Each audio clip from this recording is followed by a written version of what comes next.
All right. Hank, sharks. Holy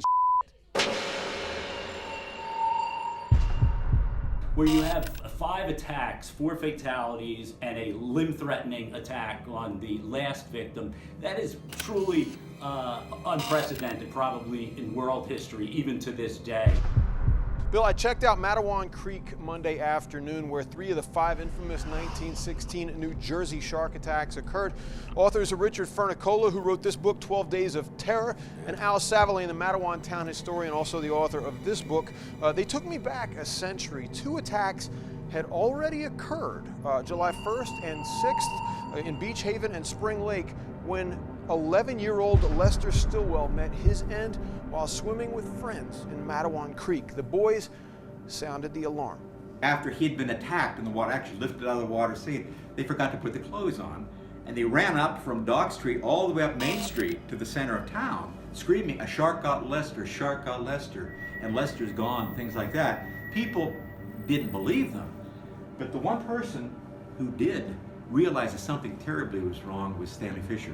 A town hero was Stanley Fisher, say the researchers. A great athlete, he sang in church. Crucially, he had a sense of civic duty. That self-imposed obligation drove Stanley and other town men to search for Lester by diving it down into the creek. For Stanley, it was fateful. And he made repetitive dives with the other men in the vicinity. He did want to retrieve that body for the family and for the town, obviously. So within approximately a half hour after Lester was taken down, Stanley was mauled on his right leg, very viciously. As he searched for Lester. As he searched for Lester.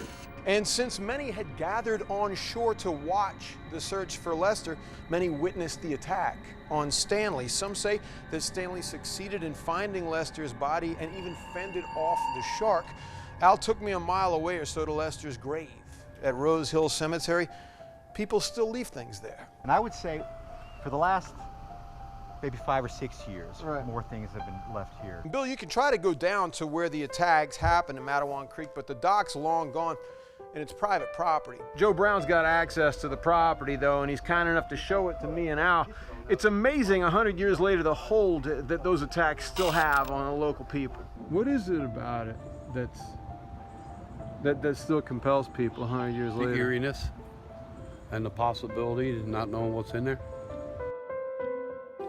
The water's different down there now. The Lake Lefferts Dam went up in 1928. It greatly controls the flow of Matawan Creek, which is now muddy and only a few feet deep, whereas it used to be 20 feet deep. While it's not likely that a shark would venture into Matawan Creek today, the ghosts of the attacks of 1916 will always haunt the Garden State, Matawan in particular.